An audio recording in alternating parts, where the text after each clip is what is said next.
So you've hired your first employee. How do you make sure everything's keeping on track? The first stage is during the probationary period, and this is often set as 6 months in the first 6 months of employment.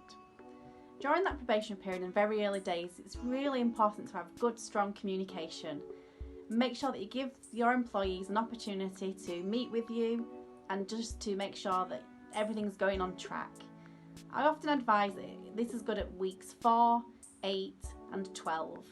And if we arrange that and set those expectations in advance, then our employees know that they've got an opportunity to talk and to maybe share any niggles, and it can just really smooth out and iron out those first few weeks of employment.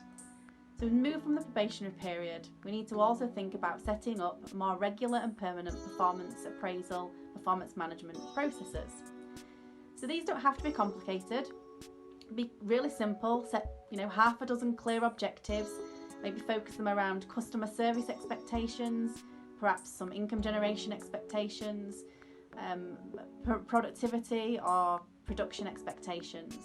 And also risk management and control are important as well, so making sure people are following the required processes and procedures for your company. But just set half a dozen clear objectives, then their person, your employees, they can really work to meet those expectations. Another way that we need to think about keeping on track when we've got employees is a type of HR record keeping that we need to do. So we've got to manage holidays. Holidays are actually a health and safety legislation. They're in place because people need rest from the workplace.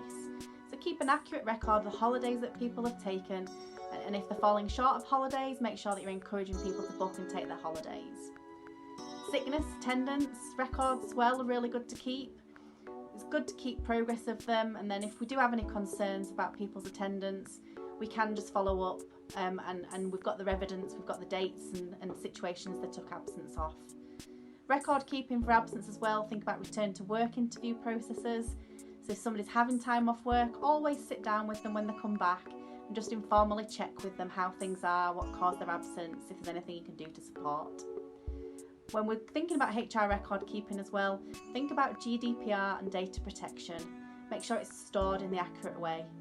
So keeping on track with your new employees moves from the probation period through to regular performance management and assessment and good HR record keeping. I hope that helped. I'm Sarah Bradley, the HR department. Thank you for listening.